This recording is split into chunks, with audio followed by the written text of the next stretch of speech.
right, let's begin. I call the meeting to order. Welcome, everyone. We'll begin by saying the Pledge of Allegiance. If you wish, please join me. I pledge allegiance to the flag of the United States of America and to the republic for which it stands, one nation, under God, indivisible, with liberty and justice for all. We'll begin by reviewing the draft minutes of the special meeting that was held on June 17th, 2021. It was along with the planning board. I make a motion to approve the minutes. Anyone like to second? I'll second. Thank you. All in favor? Aye. All right. Approve without amendment. And then we'll move on to the minutes of our regular meeting held on June 21st, 2021. Again, I would make the motion to approve the draft minutes. May I have a second? Thank you, Tricia. All in favor? Aye. Aye. Thank you. Approve without amendment.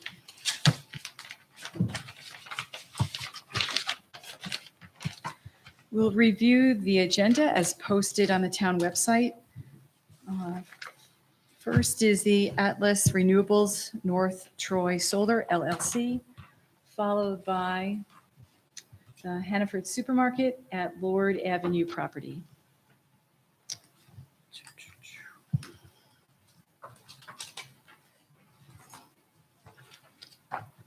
Okay, would the representative like to come up? Hello, how are you? Good Hi, evening. good evening. My name is John Watson. I'm COO of Atlas Renewables. We're developing this project in North Troy. So wanted to discuss today a visual impact study. We produced an initial visual impact study with leaves on the trees, which corresponds with the situation most of the year, 8 months from April to November. Our simulation and some of the pictures, it's representing the real topography and elevation of the area and the real location of the solar farm.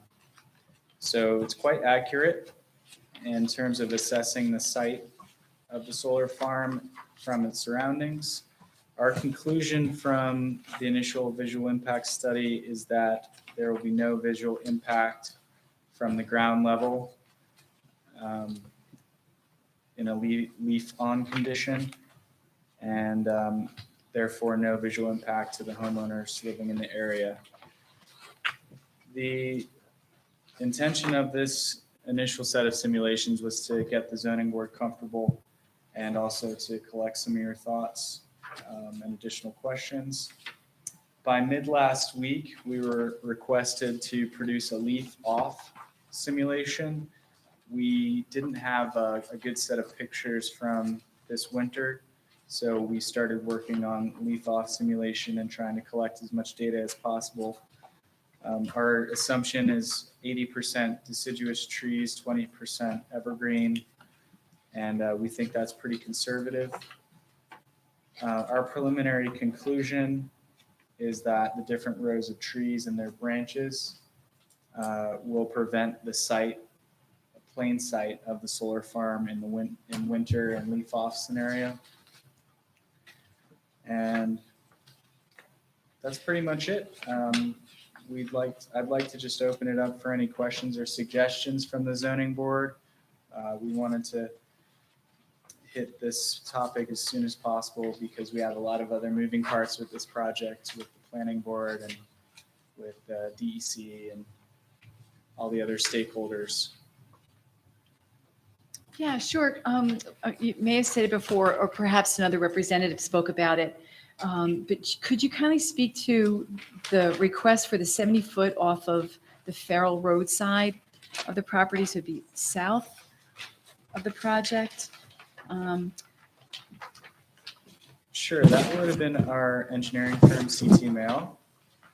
And I'm not exactly sure what your question is. Yeah, sure. So from the diagram laid out by CT Mail, on the south end of the proposed project, Right. where is Farrell Road off of that? How far off from the diagram is Farrell Road? So that's below, I can't give you an exact figure because I wasn't part of that, but it looks about 500 feet off of Farrell Road. Okay.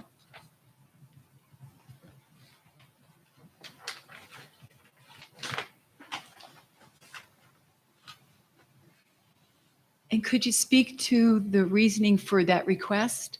The 70 as 30 feet would, put you in compliance there. Right. Is there anything about the topography? I see there's an outline. I'm assuming that's vegetation because that's what's on the on the western side along Oakwood. Mhm. So we would like to keep vegetation, but there's also there's also different wetlands and things that we would like to avoid in the parcel. So I'm not exactly sure what CT Mail was proposing or why they were proposing that. Okay, I can ask that again at another Okay. meeting. And kind of in the same vein, are you familiar with the federal wetlands and whether or not there is a setback that needs to be maintained from a federal wetlands? So I don't believe that these are. You have one internally in the project. Right. Right, and then you have one on the northern end. Correct. I don't know, are there any standards to that, Andy, about, I believe it's do you need to 50 be, foot. If I can recollect properly. all right.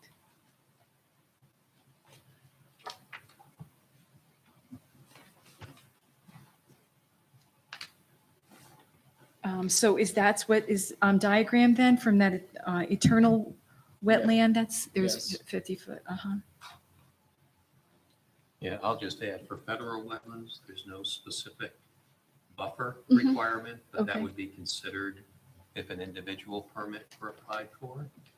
DEC wetlands, as you know, have the 100-foot buffer, and there are restrictions within that buffer, but there's no similar buffer for federal wetlands. Mhm.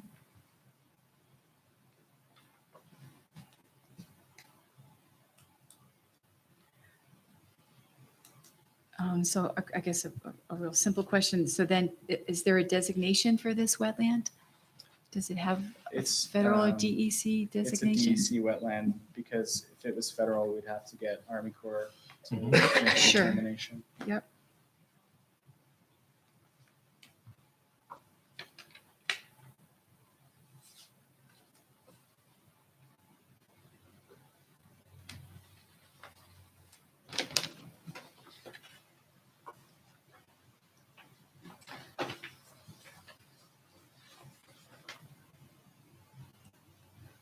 And then it would be helpful if you're able to give the grading on the western side of the diagram, Okay.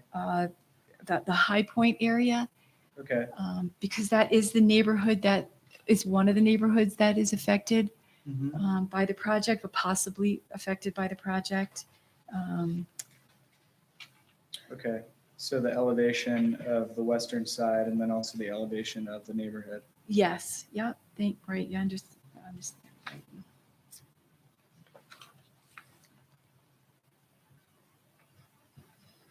Okay. Is it okay if I respond to that via email, or is it possible to do that? So you would just include it on a diagram like this Yes. by email? Okay. Certainly, if you direct it to Chuck at the building department, Okay. and he could distribute it to, Okay. right.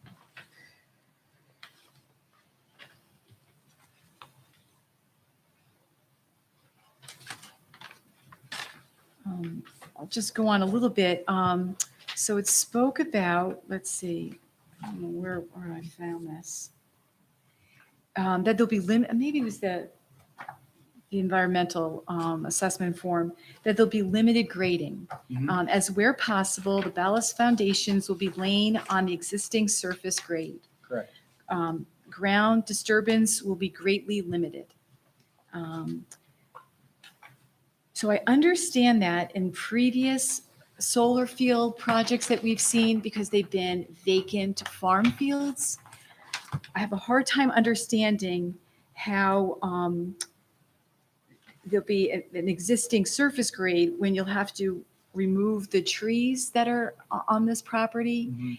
And without knowing if you can stump them because of the brownfield designation, there'll be then left stumps on Right. the field. So then how will these ballast foundations be laid if you're working around stumps? Right. And then stumps that have the potential to regrow, just the nature of a tree kind of, wants to continue to Yeah. have vegetation. So if you can kindly talk about that a little bit. Yeah. So we are working with the DEC to do a remedial investigation and also mitigation plan. That includes deforesting and also dealing with the stumps. Probably they'd be ground on site. And then we would lay some type of cover material over the existing land. So while doing that, we'd be able to flatten out the areas that aren't really flat. Okay, yep. And what material would be that cover? It'd be soil Uh-huh. or topsoil or just dirt. Mm-hmm.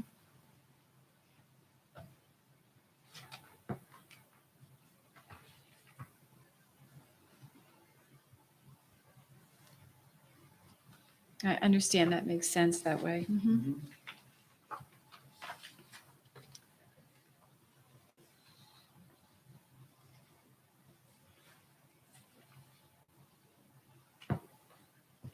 And that's a procedure that needs to be verified by DEC and how it's Yes. going to be It handled. has to be approved by them before Okay. we do anything.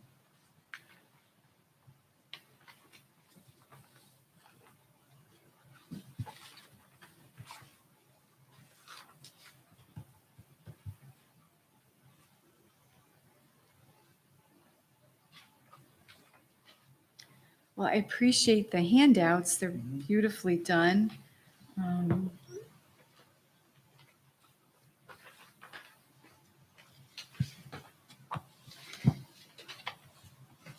Well, I'll update the board. This is obviously pending in front of the planning board as well.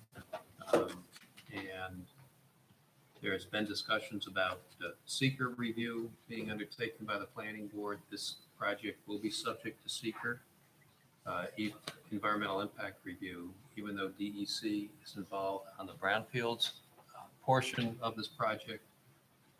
Because the brownfield remediation is not yet complete, it will need to be subject to environmental impact review by the planning board. So one of the critical issues under seeker that the at least planning board has addressed for solar projects is visual impact. That's necessitated the visual impact assessment report. And it would be my understanding that the planning board review engineer, Wayne Bonesteel, would review this and provide comments on that.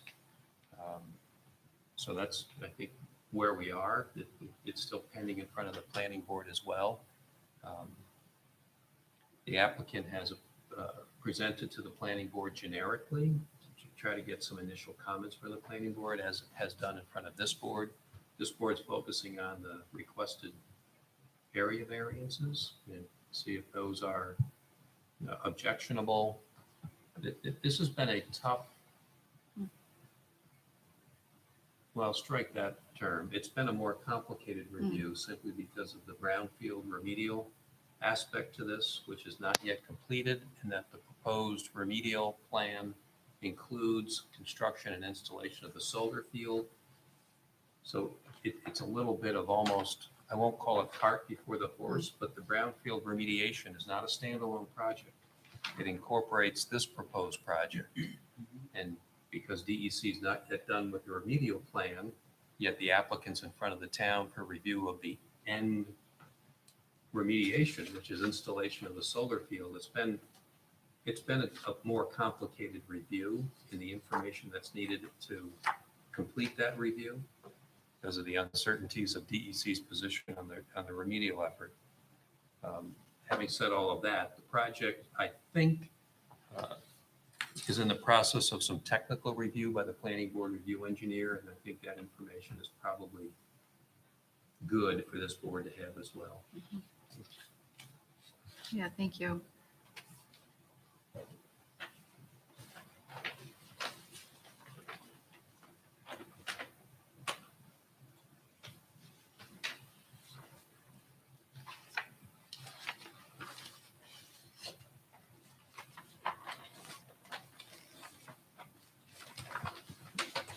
And I'll add one more note that when the project gets to the point of being complete for a public hearing at the town level, because of the proximity to the municipal boundary, this will be on notice to the city of Troy as well, which kind of dovetails with your comment about High Point, located in the city of Troy, but right across the street on Oakwood Avenue.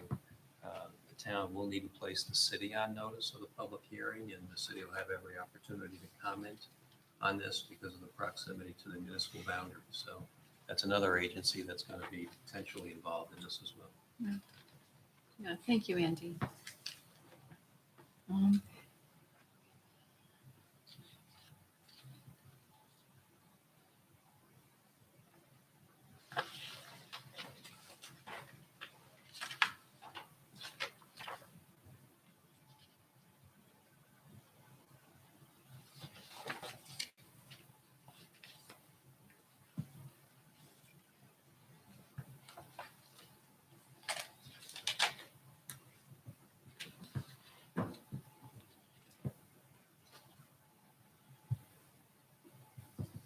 So the other neighborhood that's in question, other than the High Point neighborhood, and I appreciate that you're going to do those elevations for us, is Brunswick Meadows. And I believe we see that on A3 in the visual impact report. Correct. So if you can just kind of speak to, we're looking at a one-dimensional picture here. If you can kind of speak to the topography and the visual impact that could possibly be on this neighborhood, the Brunswick Meadows neighborhood. Yep. It's well, it's very flat over there, and it's well lined by evergreen and deciduous trees. It's actually below our parcel quite a bit. I don't know the exact elevation off the top of my head, but I'll also respond to that on Okay. email. Yeah, thanks. But yeah, there's quite a bit of hedging, visual hedging between that neighborhood and the parcel. So the field that we see behind Brunswick Meadows in this photograph, behind like that first hedgerow, if you want to call that, on the kind of like the right-hand center, is this field, it's like an open green field, is that owned by the property owner? Is that part of? I don't think so. It's Okay. not part of this parcel. Okay.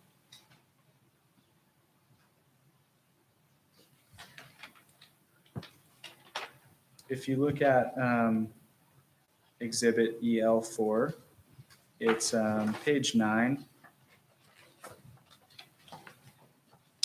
That is the view from that, the closest part of that neighborhood to our project. Okay. So it's heavily wooded. That first hedgerow is heavily wooded. And is this built out, do you know, Brunswick Meadows, if they're going to It's fully keep? built, Okay, it's fully built. fully developed.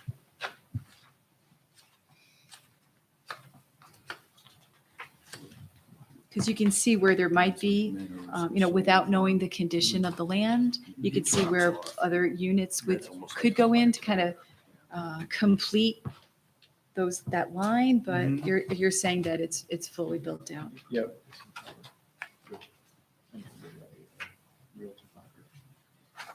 Good question. That's good. Are you able to provide the large scale print Sure. How large? as well as a live view? So this print here that you have, which is what Ann is trying to reference, which over here would be Brunswick Meadows. Right.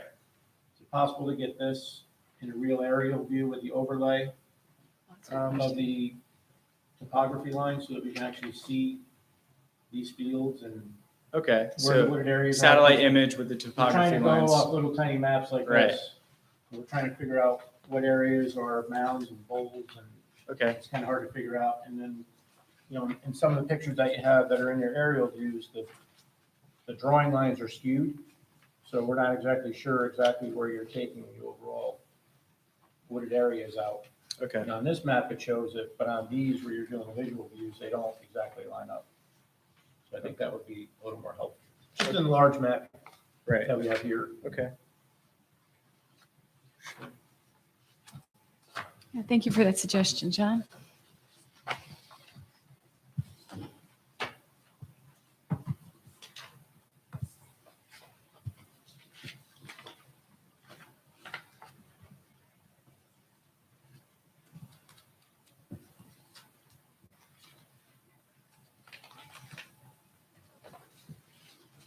Can I ask a question, just so I have this in my head?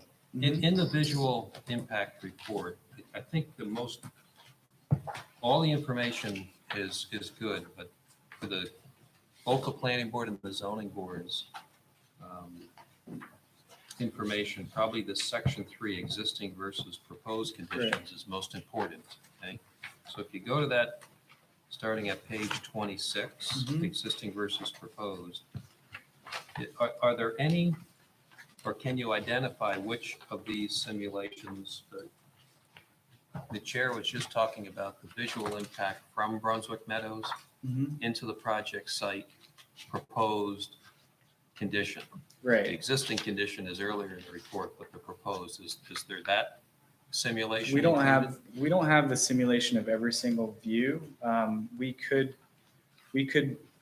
curate every simulation that you're curious about. It takes some time to render the graphics, but if you'd like an aerial view from the different neighborhoods looking over, we can do that, if that's helpful. Completely up to the board, but generally the benefit of doing this is from different vantage points off the site, taking a look at leaf on and leaf off conditions. Are they going to see it? That's one of the critical issues. To lead up to the the public hearing in Right. particular. Yeah, and that's a good idea from the two critical neighborhoods, Brunswick Meadows, and even though it's in Troy, across the street from High Point, because that will likely generate some comment. Right. Because they look across now and it's heavily wooded. There's a lot of tree removal in connection with this proposal to have the solar field. Am I going to be able to see it? That's one of the questions that I'm sure will be posed to the applicant and to the boards as well. Yeah. Okay. Thank you for the suggestion. Yeah, both neighborhoods are very heavily wooded. And from eye level or from even a second story view, you can't even see through the trees or over the trees. Just some anecdotal from my experience.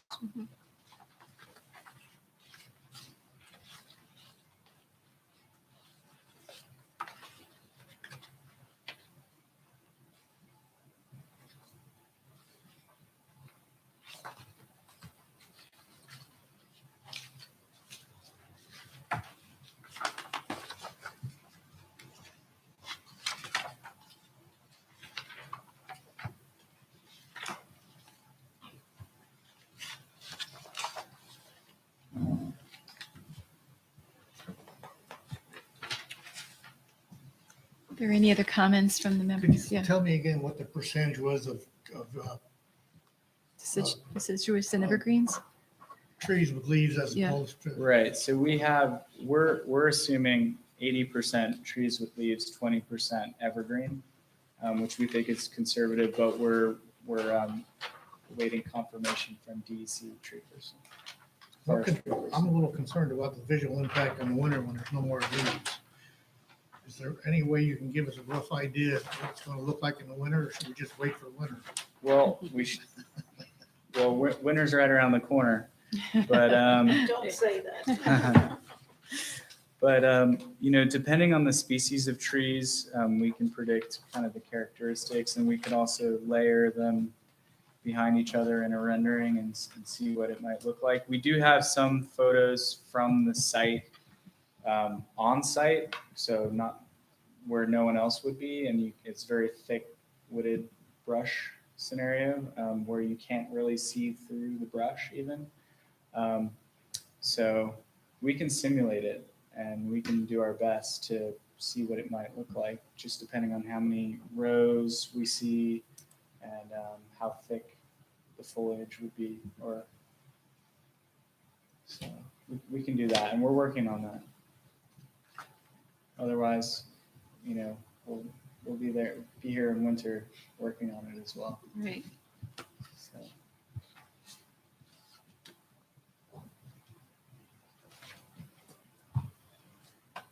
Any other questions? No? Oh, the zoning board meets again in August. I believe it's August 16th.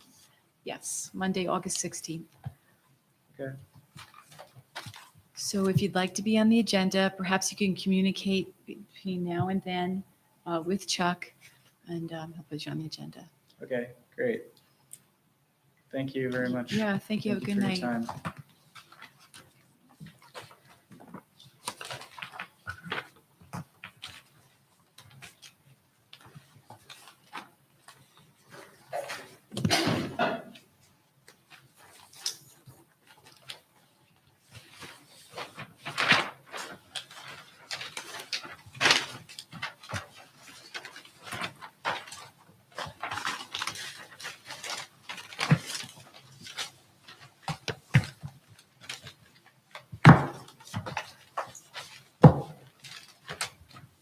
John, that was a good suggestion. It's almost like we should have showed him on evenings. Because they did that. They Eaton did a that. beautiful They job. did a really good job. Yeah, right. I remember even the other project, you mentioned that too. For Lord Avenue. Eaton did a really good job. Yeah.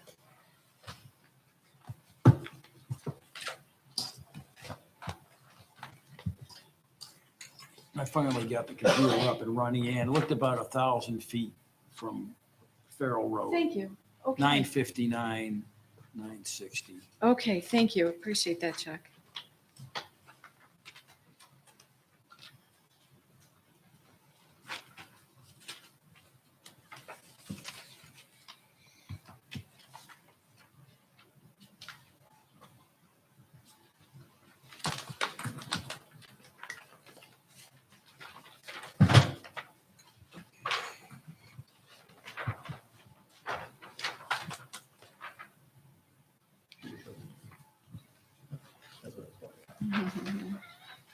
Okay, welcome. How are you doing tonight?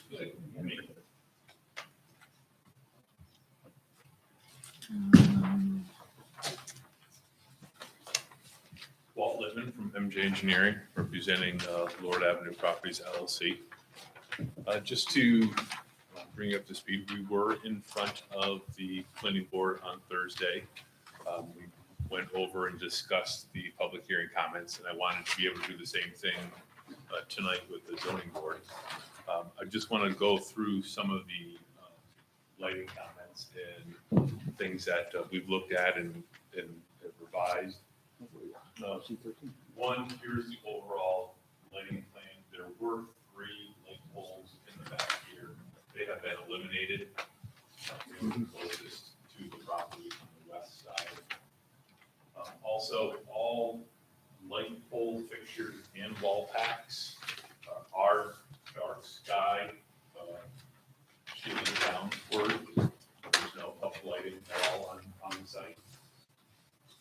I did do a cross section so you can kind of see how the light poles are compared to the neighborhoods. The parking lot elevation is around 412 with 21 foot of height. The top of the poles you're looking at 433. Lord Avenue sits at about 423.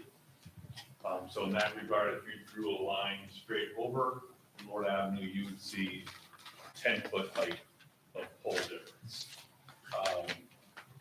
Same thing on the other side. At Siegel varies from 416 to 430. So you would see 17 feet to 3-foot difference if you drew a visual line across with which is more in line with the 15-foot height of the town code. Our site is recessed. If we were at the same height of Lord Avenue, we would be up to 423. Our elevation of the parking lot is at 412.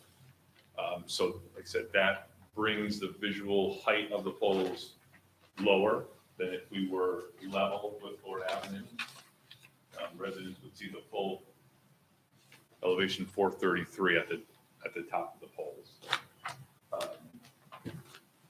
So by having it recessed, it'd be a limited height factor, drawing a straight line over in the residence. So I just wanted to kind of show that visual. I know it's not exaggerated, so it's kind of hard to see, but because this small little bit is only 10-foot difference.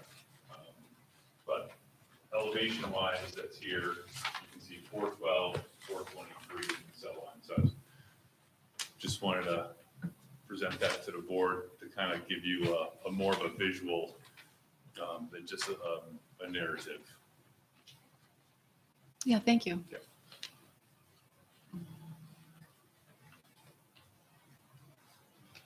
So if there's any, Questions Questions? regarding that? So I guess on the drawings, let's see. Okay, no, that's fine, yep.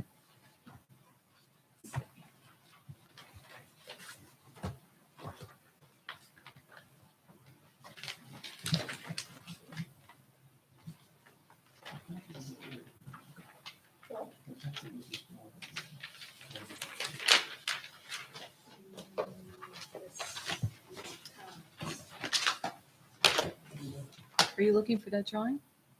If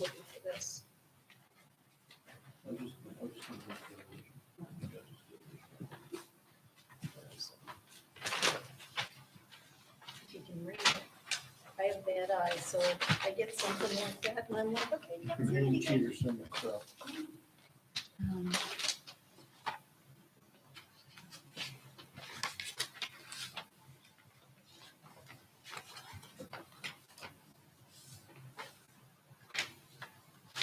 Would you want to review some of the comments? Go over your responses to the public comments at this time, or? we Did you wanna can, find that something basically first? covered everything under the lighting. We went over all the traffic, stormwater, and construction traffic stuff with the planning board on Thursday night. I just wanted to be able to present the lighting, since we are here requesting a variance for the height of the light poles, and that did come up as comments of the public hearing.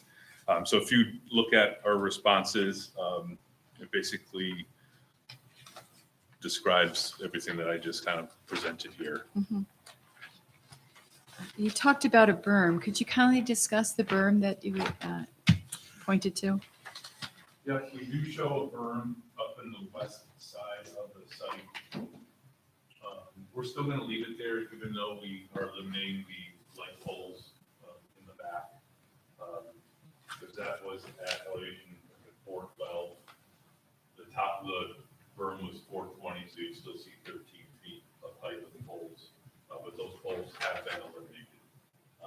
But still, just as a visual impact, if you're not looking out on the side of the building, we are proposing to keep the berm in its location. So the berm is just for the visual impact and it's not related to the lighting at all at this point. Correct. Before it was a combination of, and now it's basically just a visual because we lost the light poles in that, in that area.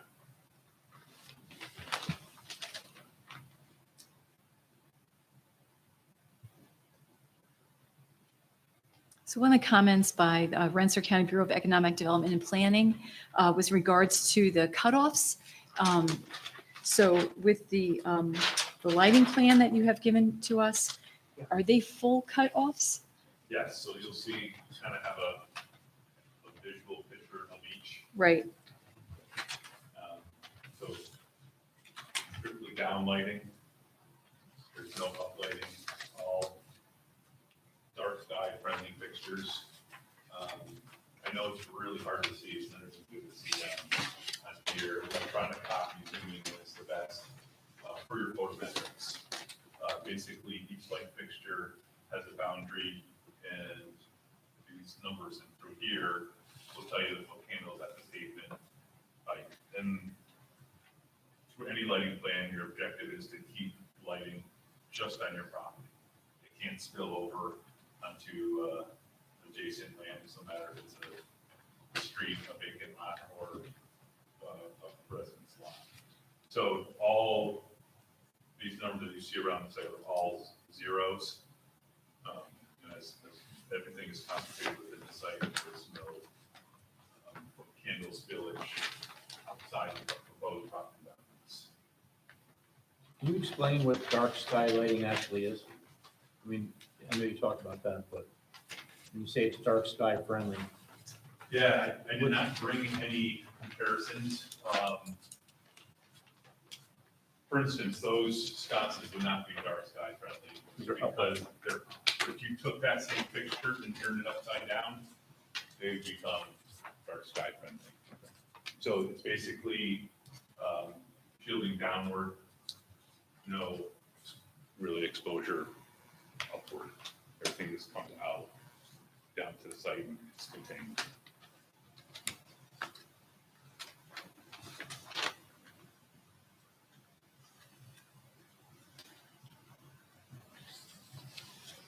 So in the written comments, there's a statement in here that says the town will measure the ambient light at the property lines with the lights off, and then we'll turn on the lights and measure the light levels.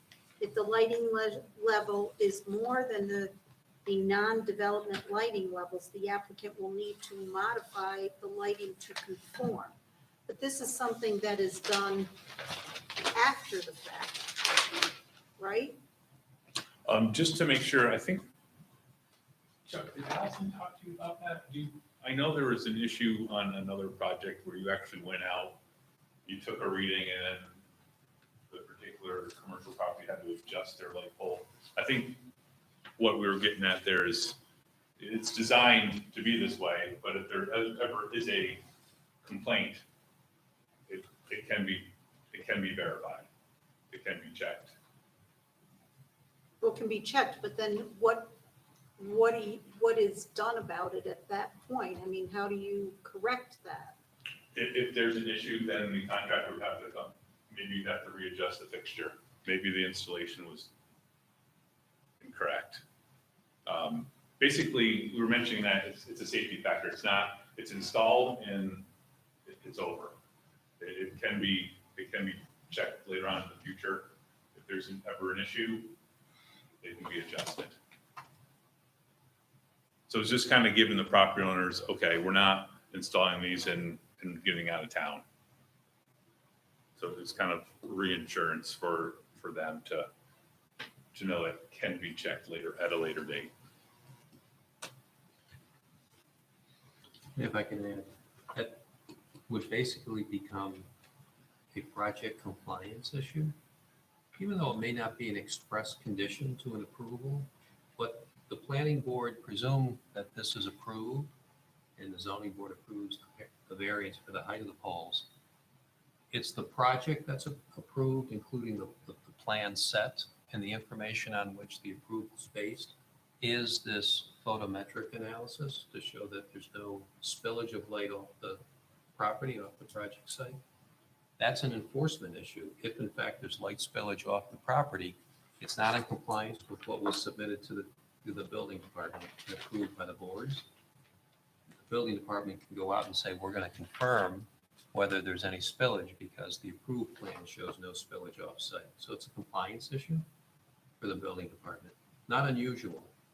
These photo analysis, photometric analysis, light candle, that's a routine kind of site plan submission just to make their spillage or no spillage off the property. So it'd be a compliance issue. And do we have that in the application materials? the photometric plan? Yes. And is it?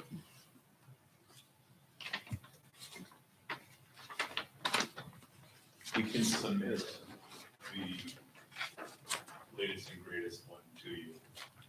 So I Because believe, now that we got rid of this, it changed. This is the latest one. I don't know if that was part of I don't think so. the, I think the last date we had was 12/16, okay, and then we have another one at 21 feet, February 16th of this year. okay. I can get you, this was just changed based on the public hearing. Right, okay, thanks, yeah. We have that, right, in the small, is that the, no, that's something different. No, This, you got we this, have that, which right. was submitted as Right. part of that Right. response package, yes. This one I will provide. You'll note that the wall packs were switched out. They were different. This was the original? We got something that's a little bit different. From, December. But all the parking lot pictures are still the same.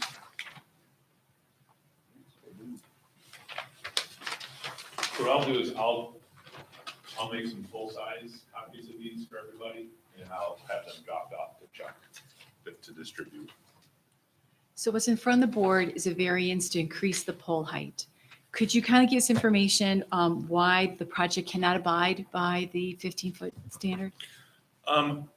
You know, we're trying to, knowing that it's within our residential area, we did look at using 15, and it increases it by, I believe, 6 light poles. So, you know, our thought was we can reduce the amount of light poles. We have the benefit of our site being recessed. Like I said, if we were at level or higher, it would just, you know, make the 21-foot poles look like they're 30 feet. So limiting the amount of fixtures on the site, and then also trying to utilize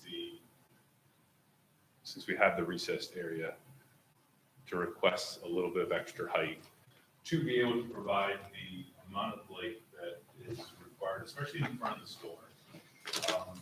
Hannaford and a lot of commercial properties don't like wall packs in the front of their buildings. They are on the sides and the backs. And with 15-foot, because we need to have the fire access in front of the store. By the time you get to your first island with a 15-foot structure, the front entrance and the front walk was dark. Same thing with other outlying areas of the parking lot. So by raising it here, doubling up by raising them up here, we now get really good lighting up at the front entrance, and we get good lighting all the way to the back and far corners of the parking lot. So if you were to increase the number of lights,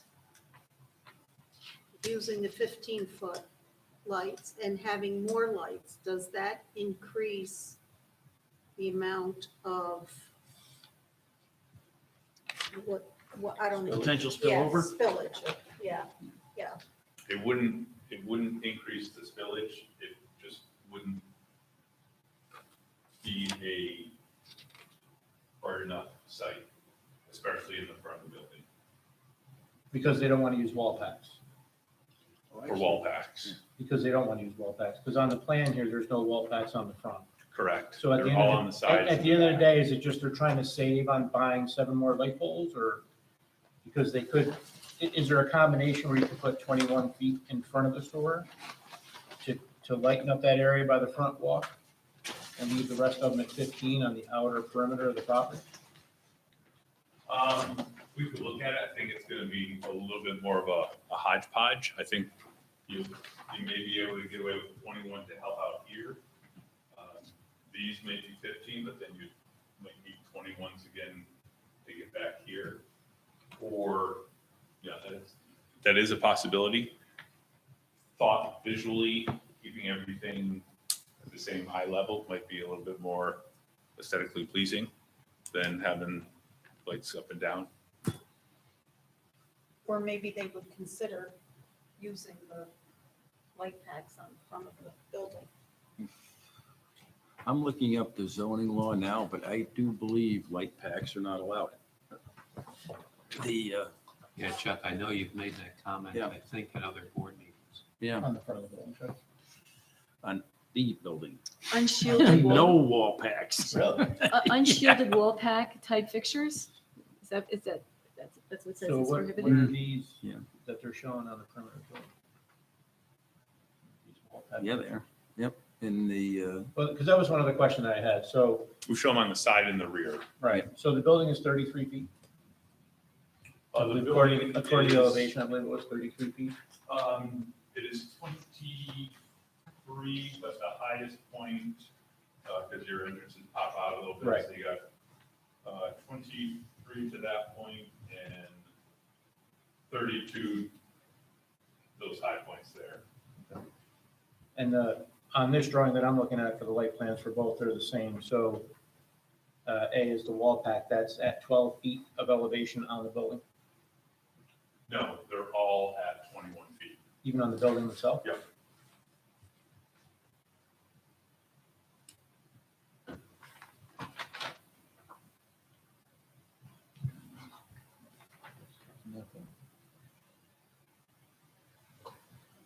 that's what we're showing on this drawing. I mean, these are older, and this the proposal was changed to go in line with this, because the two drawings that we have showing the 15 versus 21 with the lights village Yeah. has the wall packs on the building at 12 feet high.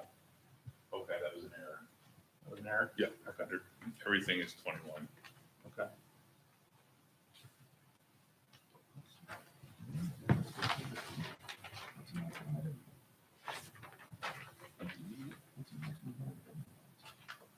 Oh, for commercial. 32. And one other thing, I'm not exactly sure when the code was revised. But I know, there's several commercial properties along Route 7 that probably are like 30-foot poles or something like that. So, it was reduced to 15. Asking for the 6 extra feet for that. So it's not necessarily out of character with what you see along the corridor, with some of those existing commercial parking lots and their lighting. I just had two quick questions too. Yeah. Are any of the studies done, and I know that was one of the ones, questions that, I don't have it with me because I left it home, but the public comment answer, there was a question about reflection of light from snow. Yes. Do any of the light studies take into consideration reflection? Or, No, but it's not anticipated to have reflection from the snow. okay, Um, only because with snow piles, they're conical.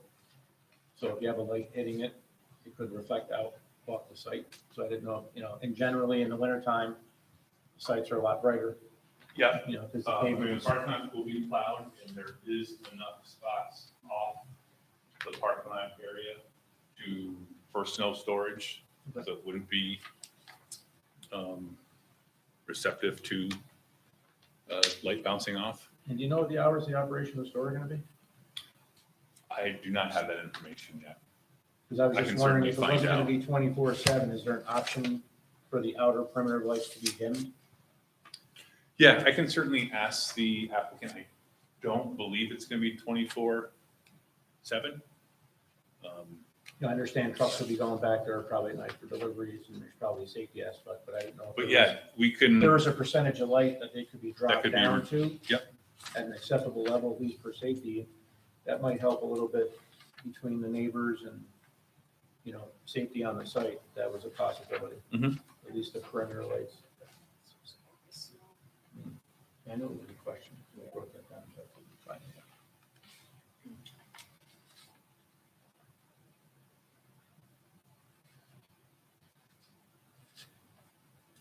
The prohibition of the wall packs is for unshielded wall packs.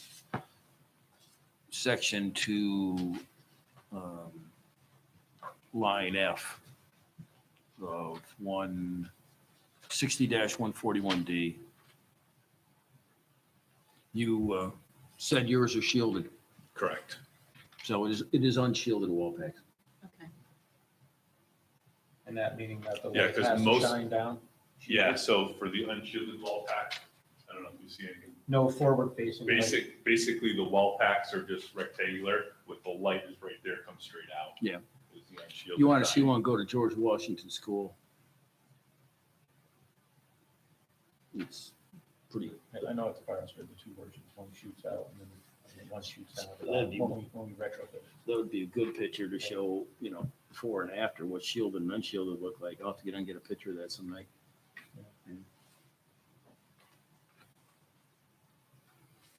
And when we're talking about the requested height variance, 21 feet, is that a measure of the pole or the mounted That's- height?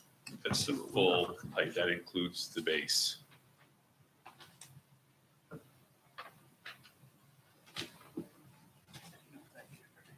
B15, height of principal building, 30 feet.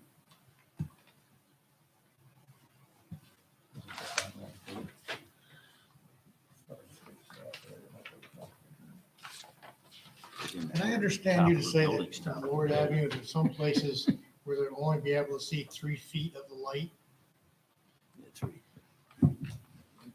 Not Lord Avenue. So Lord Avenue, What was it?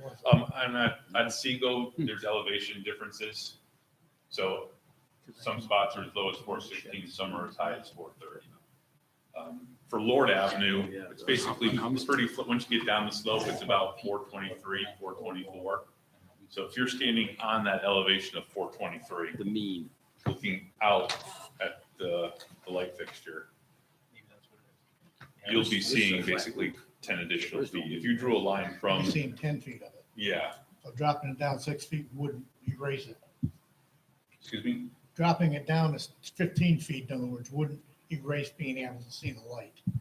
Correct. The light is always going to be visible. If you look out, if it's a 2-foot fixture, you're going to be able to see it. The thing that I was pointing out is just if you just drew a physical line at 423 through the parking lot with a 10-foot elevation difference from that point to the top of the fixture at 433. And that's ground. So if we were to take into consideration a first-story building or a second-story building, It That would would be be- that much reduced. So if you're on, say, the second story of a house on Lord Avenue, so you're up another, well, for round numbers, we'll call it 10 feet. mhm, You're at 435. You'll actually be above. You'll be looking down mhm. onto the fixture.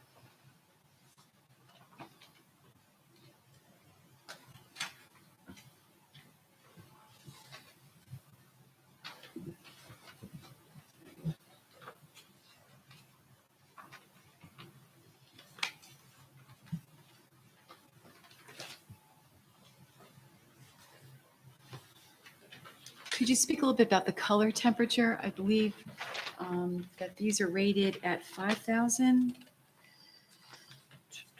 K, right? Yes, so that's the white light. It's not probably very similar to what you have in the pictures up here. What would be the benefit of being in like the 3,000s? For the rating to be 3,000 K? If they were only 3,000, Yeah, I would have to run that analysis without knowing off the top of my head what that would to reduce any of the lighting from the fixtures. So that color temperature, is that telling us the amount of blueness that is seen? Yeah, so obviously the lower, the more yellow it is, kind of like the old incandescent light Uh-huh. bulb. Yeah, And like these are probably right around in that range, the bright white light. The ones on the wall look a little bit bluer. So I would say it would match probably what's in the fixtures that you have on the ceiling. And then how about the CRI rating? What is that? What is that number? Excuse me? The CRI rating? That's a great question, Uh-huh. and I'll have to get that. Yeah, okay. That's I a technical light. Sure. Yeah, yeah, I'll yeah. have to talk to our lighting consultant for that one. I think it's recommended to be between the range of 80 and 100.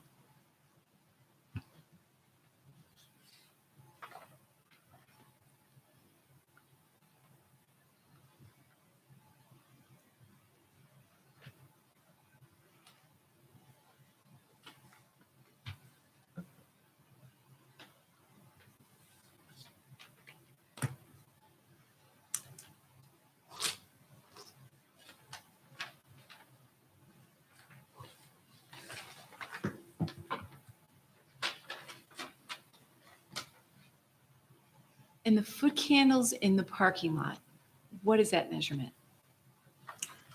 So basically, each light fixture, Right, so As I understand it to be yeah. that the desirable measurement would be 1 foot candle or 0.8 foot candles?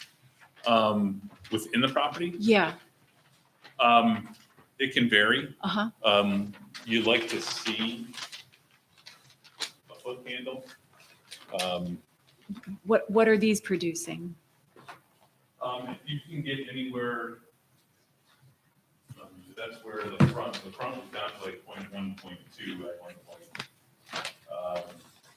Because would we see it on this diagram that was in the application packet, or it's on the It's on here. photometric plan? Yeah, And I'll okay. send you this, and I'll send it electronically so you can zoom in.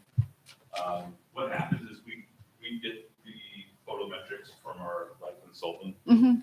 and it's very hard, and it's hard for them as well to take these and blow them up Sure. too big, and then it's just number on top of number on top of number.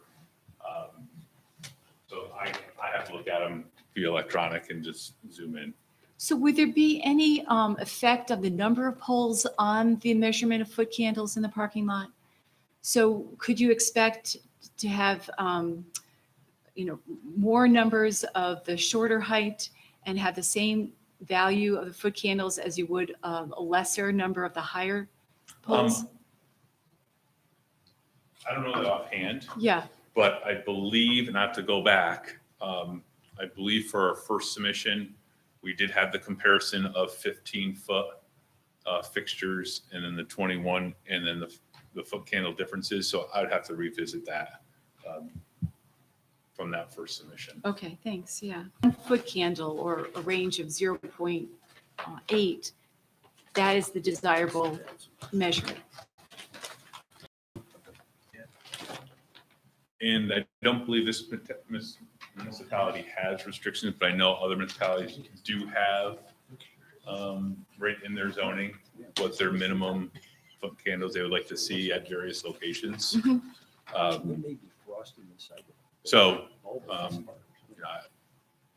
0.5 at the minimum.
Could we also see the adjacent properties on the photometric plan?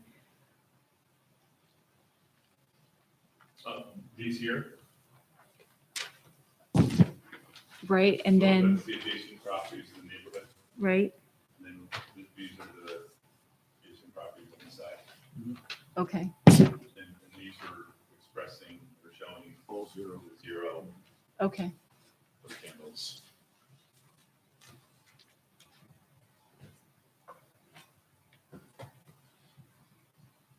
So even on the other piece of property, still owned by Mr. Duncan, it's still zero. Thank you. And that's from the shape of the fixture, so that's not to say that somebody looking through their backyard can't see the light. Oh, you're gonna see you're gonna see the light no matter if it was, a 5-foot fixture. You're gonna look out the window, you're gonna see the light. And that's Yes. why I question the wall packs, because there's a picture on here, I hate to keep harping on those, but you've That got was the old. these whole thing ones, are they gonna be different? Yes. Okay. Yep. Because those should, you've got 4 of those aiming right at those neighbors in the No, backyard. it's the same down wall packs as the.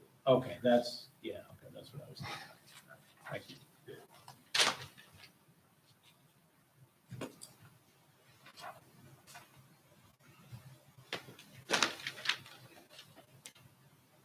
When I start doing the baseline study, I'm not gonna walk around here and get zeros because I'm going to be picking up ambient lighting.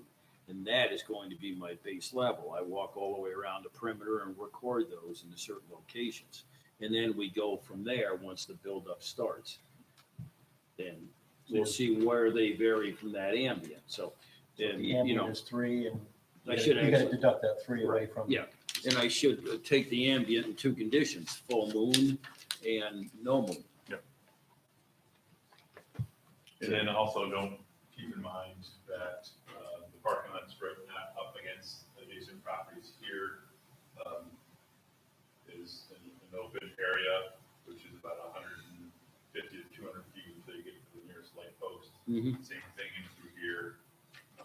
Here's 150 feet, and this gets quieter. And through here, the actual first light pole is there. And there is one right here too, so that's probably.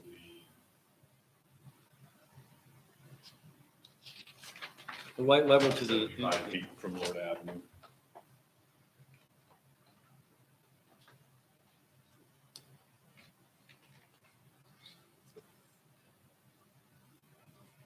to what you described, I equated going down Route 7 and looking over to the RPI campus and seeing the light at the stadium.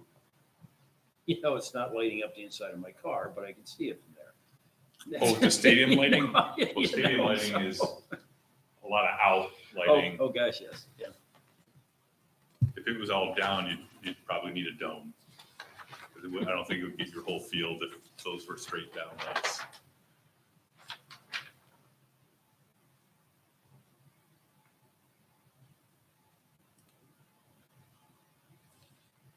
And on the original proposal for the plot plan there, there's vegetation being added in the back corner, the back left corner.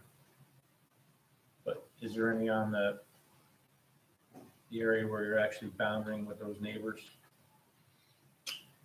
We are in through here. Yeah, because I see like some trees, this looks like you're adding trees in the Yeah. back corner. Yeah, But these Based curb on- lines, is this vegetation that you're adding, or is that just what's there, you're gonna stay there? that's what's there. You're gonna stay there? Yeah.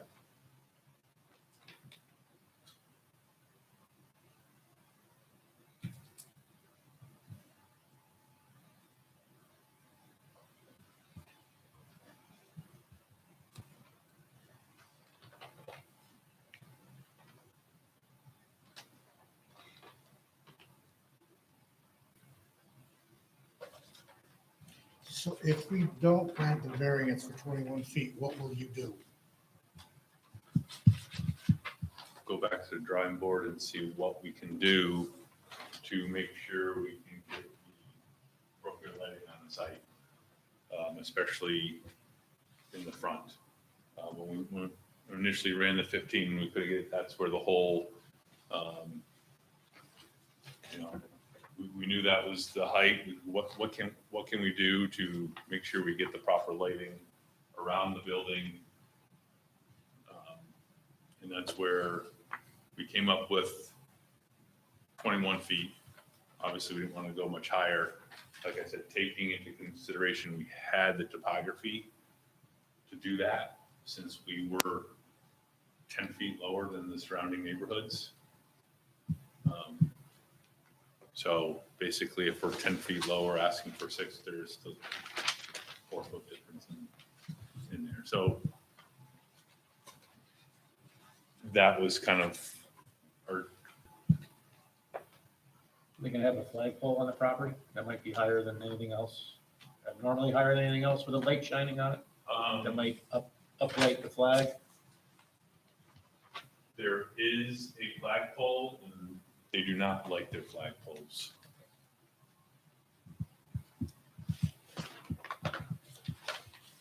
So just to kind of go back to John's previous question and how it's pertinent for the zoning board members, because we'll need to look at the seeker and part of the full environmental assessment form, the factors that we're discussing, such as the source, the location, the height. Also, to his point, will the proposed action remove existing natural barriers that could act as a light barrier or screen?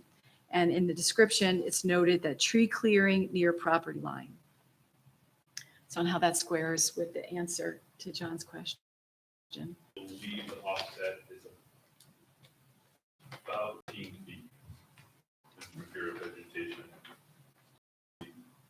still there. Here, vegetation will remain as well in that one area. So, We are proposing vegetation up to this area too, so not necessarily up along the road, but on the perimeter of the parking lot here, in this way that we'll do it right. There is landscaping in these island areas, area back into here, that will assist as well. so that 15 feet will remain? Is that what you're talking about on the property lines? Yeah. So clear up to 15 feet.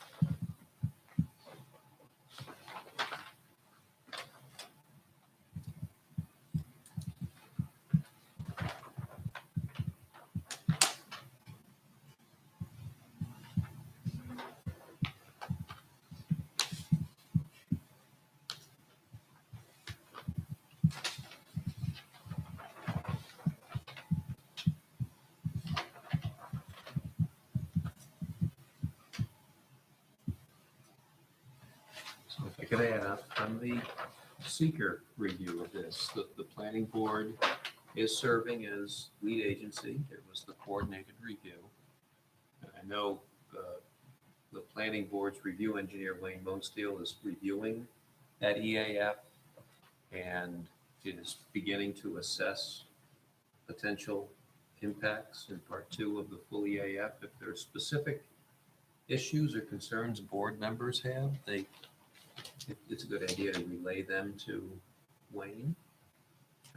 Make sure that he takes them into consideration when preparing the proposed determination. How that's done at the planning board is Wayne will review parts 2 and 3 of the full EAF and come up with proposed responses to those questions, and I'll review those with him, and the planning board will review that in order to make the secret determination.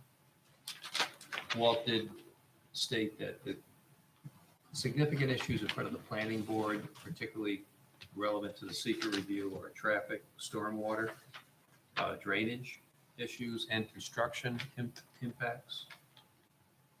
You should know that the planning board has retained a separate traffic engineering consultant to review the applicant's submission. And that's already been started. Correct. And that's going to be ongoing over the next few weeks. And it's anticipated that that issue will be further discussed at the August 5th planning board meeting. So there are seeker issues being reviewed at the planning board. It's my understanding that there's been a lot of work and maybe there's still some work to do on stormwater and drainage with, I'm trying my best to make sure Wayne and Bill and I meet, because it's been, I keep asking, Wayne, can we get together? Can you Yeah. give me something? Because it's, I'm sure been Bill has been several- very busy with what's several going on months, and here so- too. I mean, in this regard, we're actually getting it kind of from both ways. Hannaford has their own review team as well. So we've been going back and forth with them on the stormwater, and just received their final comment. They had 2 more comments that we have addressed. So, now that we have one side done, it'd be good to get them. We did get them both at the same time, and when we did, we actually had to take the time to make sure that both review teams were on the same page, because we didn't want to go down what Hannaford was requesting compared with the town. So I think we got that equalized. And now it's just, I'm just trying to set something up. I just talked to him again today, because we were finalizing the traffic scope to get that going. So then just before I hung up, I reminded him maybe we can talk on stormwater coming up too. Good. So, but yes, it's in the Yeah, so- forefront. Yeah. those issues are being reviewed, critical issues for the project review, obviously traffic, and it's good that I think the planning board's reviewed an independent traffic consultant to review that and have that in the record. And as Walt said, they're diligently working their stormwater and drainage issues for the site. We know the history of that property, so stormwater is an important issue. And that's kind of where they're at, and anticipate further discussion with the planning board at their August 5th meeting. Yeah, and talking with Wayne, like you said, Mr. Gilchrist, he anticipates the traffic being done prior to that meeting, so it'll be something that we can discuss at that next meeting. Are there going to be any lights on the emergency access road in the back or no? No. The type of material of that roadway, well, That's gravel. are you gonna do gravel, stone? Mhm. How is that gonna plow up in the winter? You gotta maintain access for that. in the winter. They'll have to maintain that, because emergencies don't have a time frame. It can Yeah. happen anytime. So that will be maintained throughout the year. You'd be okay plowing that with a gravel? Yeah, Top I mean, if they have to annually touch it up, they'll have to do that to maintain it, but obviously the gravel would be, or the plow set up a little bit higher than if it was on the pavement when they go ahead through there. Snow plow drivers, they love putting snowshoes on.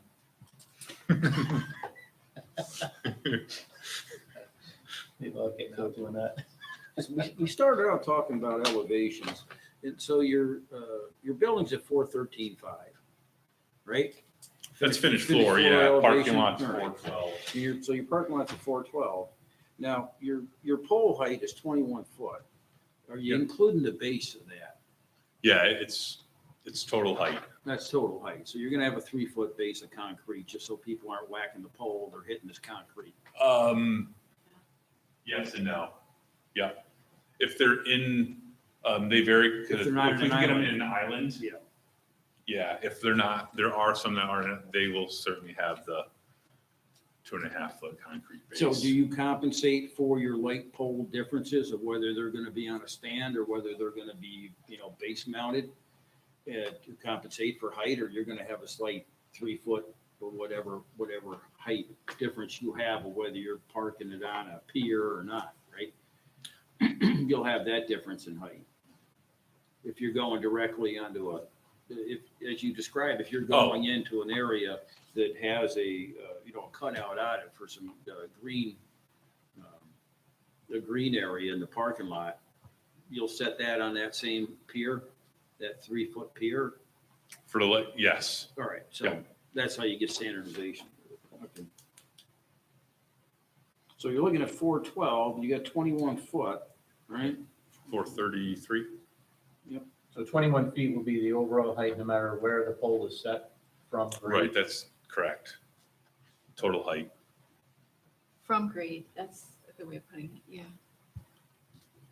And do you feel that the, after I'm looking at this other plan for the wall packs around the pharmacy area, for the cars that are coming awfully close to the building, Mhm. especially when it gets darker at night, earlier in the wintertime, that provides adequate light there? Yeah. So people don't strike the building?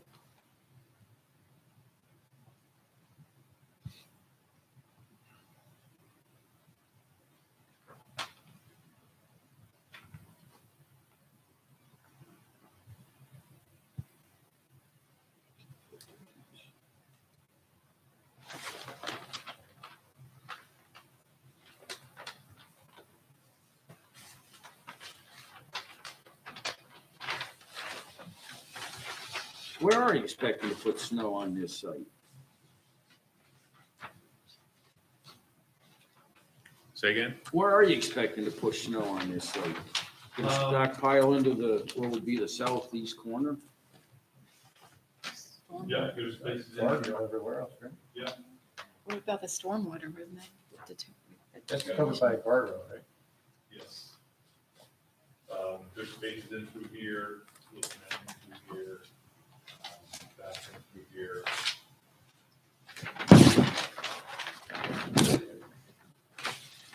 Push everything. You got an elevation change there. Just dump it off with a loader. That's what happens on heavy snow. You gotta get it out with a loader. Mm-hmm. Same thing with water, like this week.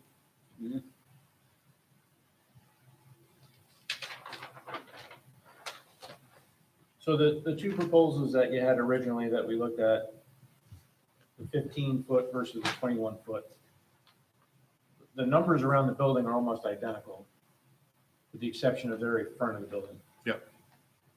And basically, the 21-foot pole requirement is so that you can properly light the front of the building without a wall pack in front. Mhm. And you want that to be consistent around the rest of the property Correct. because of that one area. But the 15-foot light condition works at the 15 feet, right? That's, I'd have to, it's been a while, but I can double check that, yes, but not in the front of the building, which was the initial concern.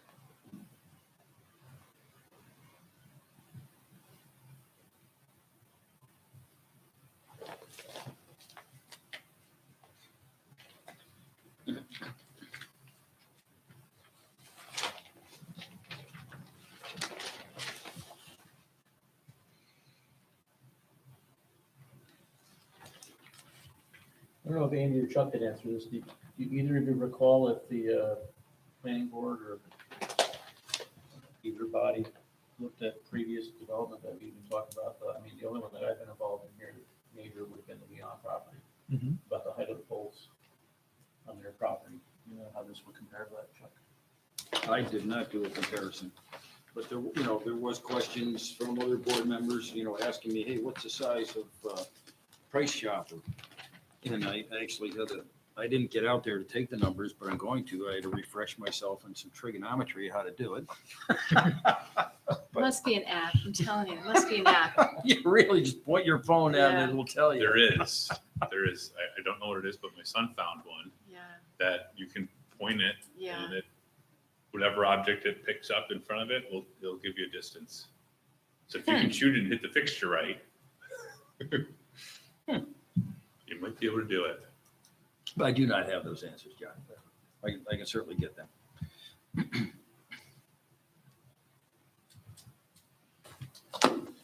So we've given the applicant our request for more information.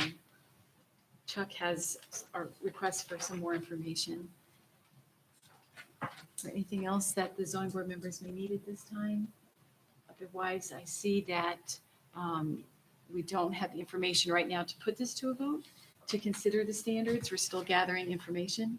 In this Oh, board, yeah, Can't No, until, until the planning You gotta board. Right. does have make secret a secret determination. determination. so, so I just wanted to come in front of this board, like I did the planning board, to discuss the public hearing comments, certainly, knowing, yes, there is still things to be done. things to be done on the planning board side before we can come back here to then go back to the planning board. So we're meeting again on the 16th of August. If you have the information at that time, you can go back on the agenda for that if you'd like. Sure.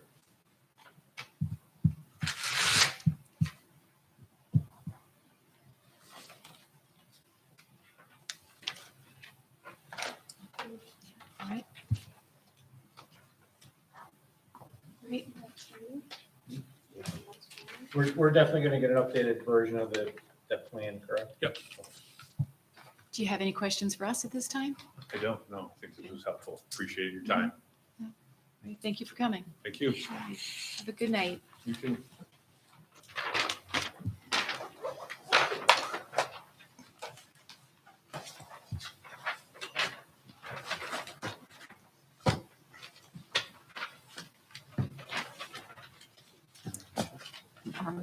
I gotta grab Are there any other issues for old business, new business? I make a motion to adjourn tonight's meeting. Would a member second? Thank you. All in favor? Aye. Aye. Thank you. Meeting adjourned.